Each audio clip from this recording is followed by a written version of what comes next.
Jai Shri Krishna. Welcome to our channel where the timeless wisdom of the Bhagavad Gita comes to life through soothing audio teachings. Tune in, relax, and let the wisdom of the Gita enrich your life. Krishna is giving various life lessons to Arjun.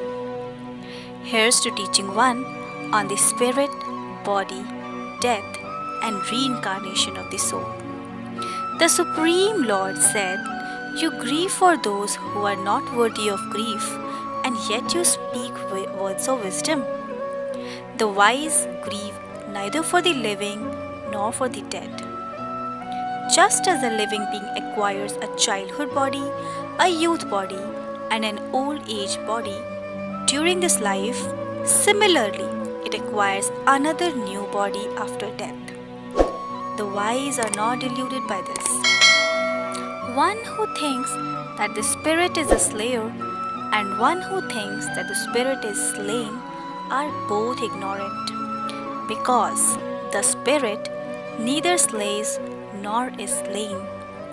Just as a person puts on new garments after discarding the old ones, the living entity acquires new bodies after casting away the old bodies. All beings are unmanifest, invisible to our physical eyes before birth and after death.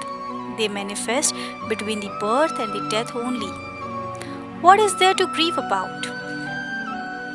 Let's see how Krishna enlightened Arjun on his duty as a warrior on battlefield. Considering your duty as a warrior, you should not waver. Therefore, you must fight a righteous war, because there is nothing more auspicious for a warrior than a righteous war. Only a fortunate warriors, Arjun, get such an opportunity for a righteous war against evil that is like an open door to heaven. The righteous war is not a religious war against the followers of other religions. The righteous war may be waged even against our own evildoer. You must understand that life is a continuous battle between the forces of evil and goodness. Whosoever kills an innocent human being, it shall be regarded as if he has killed the entire humanity. It is better to die for the right cause and acquire the grace of sacrifice than to die an ordinary but compulsory death. The gates of heaven open wide for those who stand up to vindicate justice and righteousness, that is dharma. Not to oppose an evil is to indirectly support it. Very similar ideas are expressed in other scriptures of the world. There is no sin in killing an aggressor. Whosoever helps and supports an aggressor is also an aggressor. Thus, all those who supported Kauravas were basically aggressors and deserved to be eliminated. If you will not fight this righteous war, then you will fail in your duty, lose your reputation, and incur sin. People will talk about your disgrace forever. To the honored, dishonor is the worse than death. The great warriors will think that you have retreated from the battle out of fear. Those who have greatly esteemed you will lose respect for you. Your enemies will speak many unmentionable words and scorn your ability. What could be more painful to you than this? You will go to heaven if killed in the line of duty, or you will enjoy the kingdom on the earth if victorious. Therefore, get up with the determination to fight, Arjun. Treating pleasure and pain, gain and loss, and victory and defeat alike, engage yourself in your duty. By doing your duty this way, you will not incur sin. Let's move on to the Krishna's teaching on the importance of Karma Yoga, the selfless action. In Karma Yoga, no effort is ever lost and there is no adverse effect. Even a little practice of this discipline protects one from the great fear of birth and death. A Karma Yogi has a resolute determination for God's realization. But the desires of one who works to enjoy the fruits of work are endless. Let's learn together about the material and spiritual aspect of life. The misguided ones who delight in the melodious chanting of the Vedas or any scripture without understanding its real purpose are think as if there is nothing else in it except the rituals for the sole purpose of obtaining heavenly enjoyment. They are dominated by material desires and consider the attainment of heaven as the highest goal of life. They engage in specific rites for the sake of prosperity and enjoyment. Rebirth is the result of their action. The resolute determination of self realization is not formed in the minds of those who are attached to pleasure and power and whose judgment is obscured by such ritualistic activities. A portion of the Vedas deals with three modes of the material nature: become free from pairs of opposites, be ever balanced and unconcerned with the thoughts of acquisition and preservation. Rise above the three states and be self conscious, Arjun. Now let's read about the theory and practice of Karma Yoga. You have control over respective duty only, but no control or claim over the results. The fruits of work should not be your only motive, and you should never be inactive. Do your duty to the best of your ability, Arjun, with your mind attached to the Lord, abandoning every worry and attachment to the results, and remaining calm in both the success and the failure. The calmness of mind is called Karma Yoga.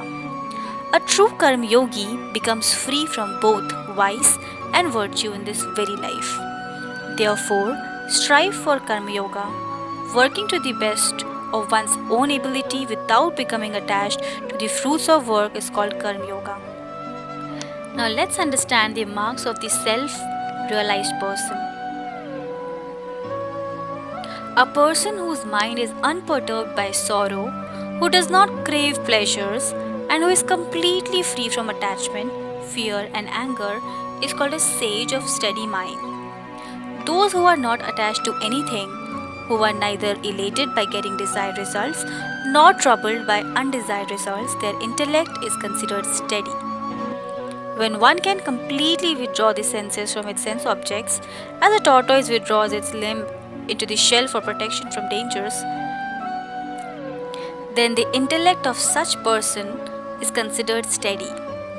The desire for sensual pleasures fades away if one abstains from sense enjoyment, but the craving for sense enjoyment remains when the craving also disappears from one who has known the Supreme Being is the true soul. Do you want to know about the dangers of unrestrained senses? Arjun, restless senses forcibly carry away the mind of even a wise person striving for perfection. One should fix one's mind on me with loving contemplation after bringing the senses under control. One's intellect becomes steady when one's senses are under complete control. One develops attachment to sense objects by thinking about such sense objects. Desire for sense objects comes from attachment to sense objects, and anger comes from unfulfilled desires. Now, let's understand how we can realize peace through sense control and self-knowledge. A disciplined person enjoying sense objects with senses that are under control and free from all likes and dislikes attains tranquility. All sorrows are destroyed upon attainment of tranquility. The intellect of such a tranquil person soon becomes completely steady and united with the source. There is neither self-knowledge nor self-perception to those who are not united with the eternal being. Without self-perception, there is no peace, and without peace, there can be no happiness. The mind, when controlled by roving senses, steals away the intellect as a storm takes away a boat on the sea from its destination, the spiritual shore. Therefore, Arjun, one's intellect becomes steady when the senses are completely withdrawn from its sense objects. A yogi The person of self restraint remains wakeful when it is night for all others. It is night for a yogi who sees when all others are wakeful. One attains peace when all desires dissipate within the mind without creating any mental disturbance, just as river water enters the full ocean without creating any disturbance. One who desires material objects is never peaceful. One who abandons all desires and becomes free from longing and the feeling of I and my attains peace. Arjun, this is the superconscious state of mind. Attaining this state, one is no longer deluded.